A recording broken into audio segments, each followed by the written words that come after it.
I'm Elizabeth at A Literary Princess. If you are new here, welcome. I have a PhD in English literature with a focus on Victorian women novelists, and as you might expect, I love to read. Today I have another Victober video for you, and I will be talking about 10 underrated Victorian women writers that I want to read. So, obviously my challenge for Victober is to read a work by an underrated Victorian woman writer, meaning not the Brontes, George Eliot, Elizabeth Gaskell, Elizabeth Barrett Browning, or Christina Rossetti, because those are the ones that we always kind of hear about. Particularly the Brontes, Gaskell, and Eliot, because the novel was the most popular form of literature for the Victorians. But when we talk about poets, it's usually always Barrett Browning and Rossetti. So I am very interested in women that we don't read as often and who've been kind of forgotten and left out of the literary canon. That is what I do my research on. It is what my dissertation is on. And so I wanted to kind of share that with all of you as part of this Victober.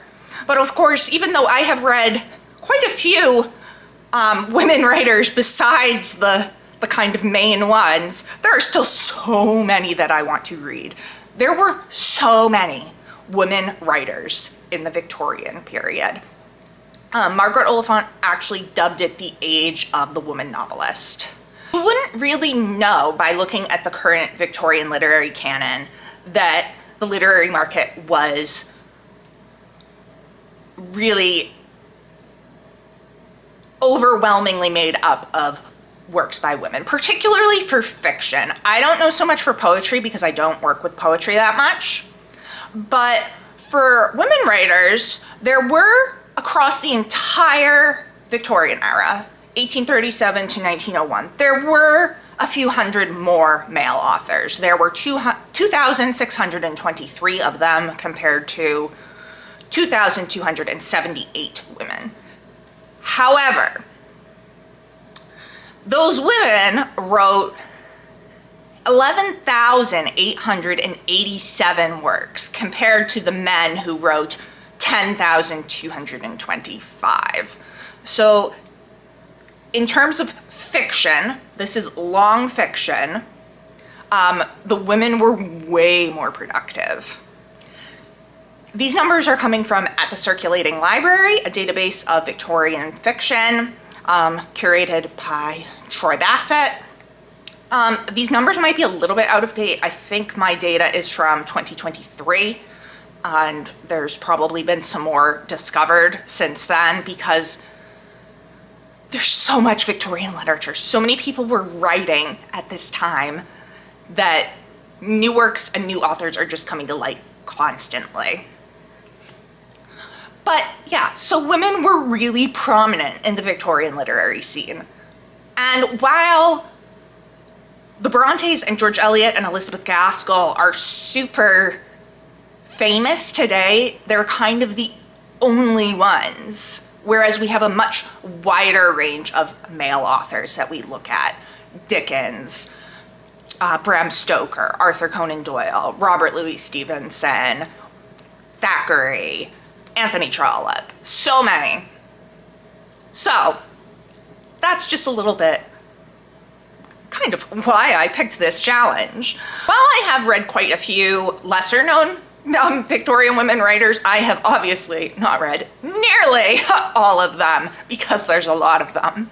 So I wanted to talk today about 10 women writers who I want to pick up in the future. Let's jump in. So we're moving kind of chronologically-ish. So starting off with Frances Milton Trollope, who is the mother of Anthony Trollope. She was a very early woman writer, hence her being at the beginning.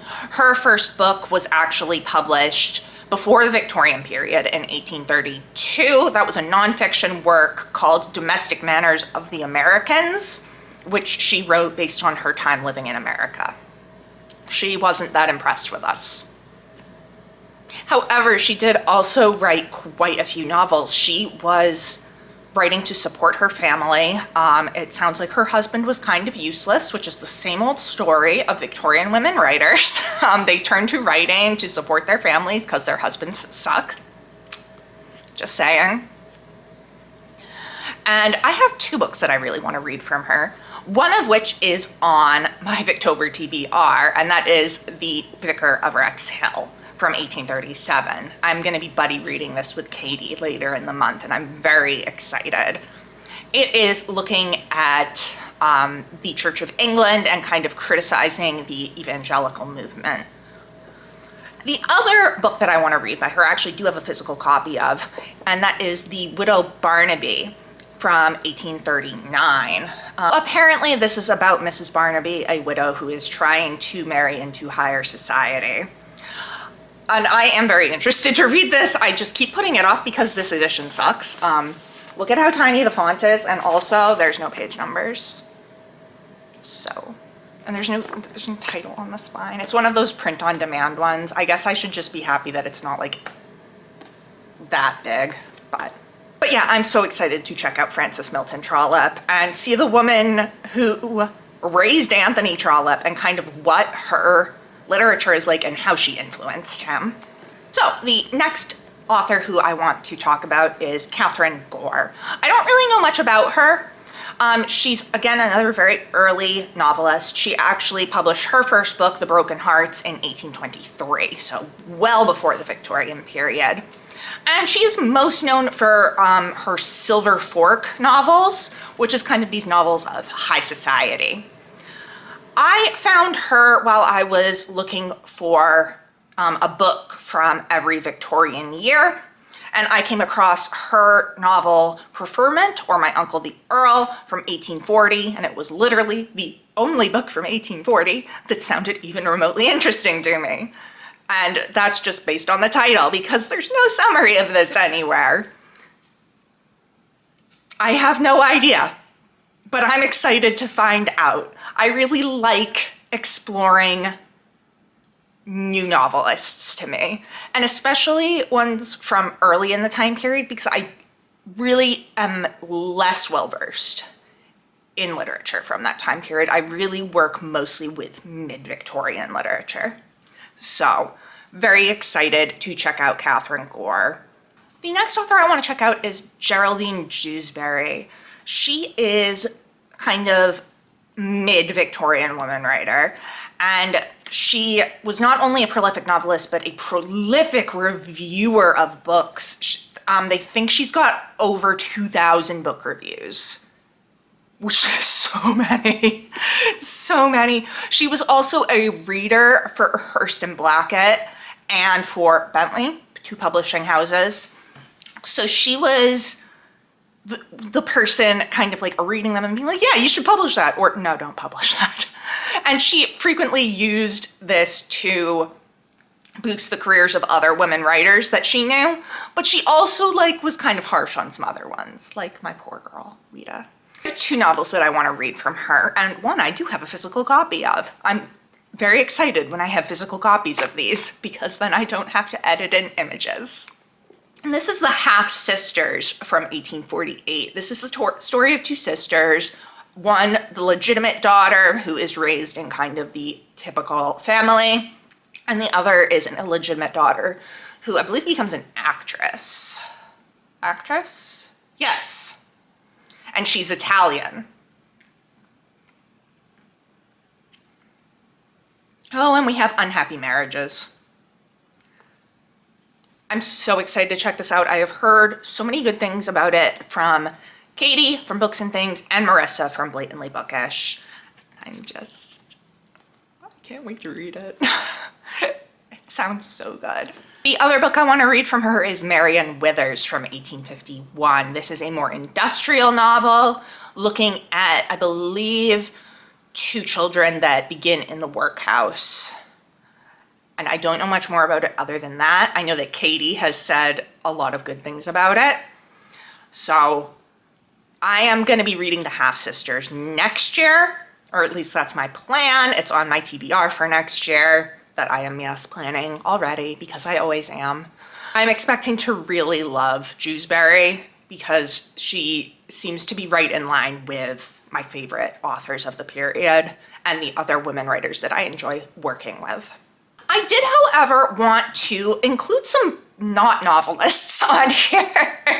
So my fourth author is Elizabeth Siddal, who is probably best known as the Pre-Raphaelite model featured in paintings such as Millet's Ophelia and several others, particularly by her husband, Dante Gabriel Rossetti. He had her like all over the place. This picture that I have of her right here is the portrait he painted of her upon her marriage, and it is called Regina Cordium, which I think basically translates to Queen of My Heart or Queen of the Heart. But she was herself both a poet and an artist in her own right, and I really want to check out her poetry.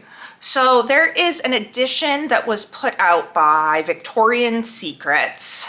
It's called My Lady's Soul, Poems of Elizabeth Eleanor Siddal. It's edited by Serena Trowbridge. It came out in 2018. I really want to get my hands on that. Victorian Secrets no longer is publishing, so it's out of print, and I'm like, I need to find it. And I'm hoping I can, because I'm really interested to give her works a try. I love Pre-Raphaelite art, okay? Like, obsessed. They're my favorite art pieces. And she is like in some of the most prominent ones. So I really want to learn more about her and what she wrote about. I also have a biography of her that I bought at the Tate Britain when I was there a really long time ago now, 2019. And I need to read that at some point. So maybe read that and her poetry like together. That would probably be a really great thing to do. Next on the list is Mary Seacole. Mary Seacole was a Jamaican woman who is most famous for nursing during the Crimean War. And she published her wonderful adventures of Mrs. Seacole in Many Lands in 1857. It is considered the first autobiography written by a Black woman in Britain. Mary Prince did write an earlier autobiography. She did not know how to read and write, so she dictated it to somebody. So I think that's why Mary Prince doesn't get that distinction. But Mary Seacole has become a lot more well-known in recent years. Her wonderful adventures has actually been added to the Norton Anthology of British Literature, I believe in full, which means I have it because I have that in the other room, but I didn't want to hold it up. So I made more work for myself, or for editing Elizabeth anyway. But I've also been to several presentations on this and at various conferences, and it just sounds so interesting. I also feel like you don't find works by Black British authors very often. American authors, you can find them pretty easily. And like sometimes it's like the British kind of also claim some of those that are considered American, like Equiano. I forget, Oloa, I don't remember his first name. And I've seen Phyllis Wheatley included as a Black British woman writer, and I'm like, is she though? She's really more American. So it's like, so I'm always interested to find Black British women writers, and I'm excited to get to Mary Seacole. Next up is an author who's very recently come to my attention through the collection of essays that I am currently co-editing. There is a chapter on this author, and it is Julia Wedgwood. So she is better known for her nonfiction work. She is considered a kind of proto-feminist philosopher. She was also the niece of Charles Darwin. She was from a very intellectual family. But before she really started publishing nonfiction, she was publishing fiction. She eventually decided she did not have the imaginative powers needed to do fiction, but Some reviews actually called her books better than Jane Eyre. So I'm really interested to check her out. She's got 2 novels. The first is Framley Hall from 1858, and the second is An Old Debt, also from 1858. Girl, jeez. And unfortunately, she gave up on her 3rd novel partway through, and we don't have that. These are like very much typical stories of family and marriage that we see in a lot of works by women. I cannot remember right off the top of my head exactly the plot summaries of the books. I know that An Old Debt involves like a guy trying to marry a woman off to somebody else as a way to like repay a favor to somebody. Craziness. Apparently she has a lot of really like kind of gender bending in her characters. Like her male characters are very feminized, her female characters are very masculine. And I'm interested to see that. But even though she was considered a feminist, at the end of the books, they do conform to gender roles of the time. But I am very interested to check these out because she sounds really fascinating. And I mean, I'm interested since the review called it better than Jane Eyre. I'm like, really? Let's see. Moving from a feminist to an anti-feminist, we have Eliza Lynn Linton.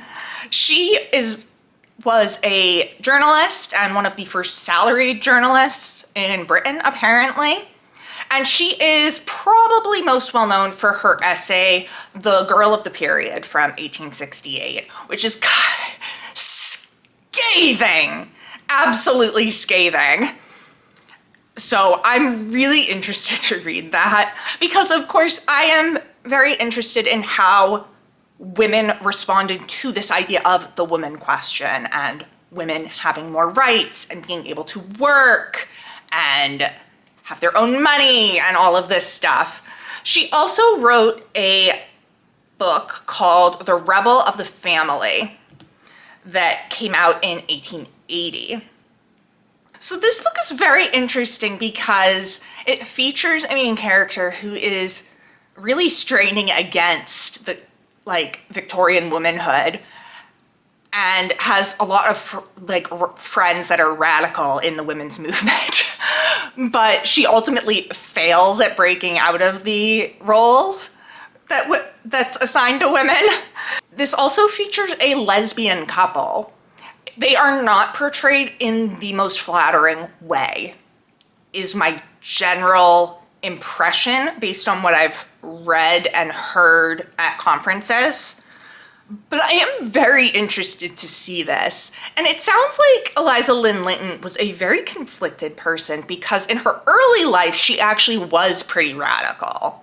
And then she swung around to be very anti-feminist. So I'm just really interested to check her out. She seems absolutely fascinating. Back to another feminist, we have Lady Florence Dixie.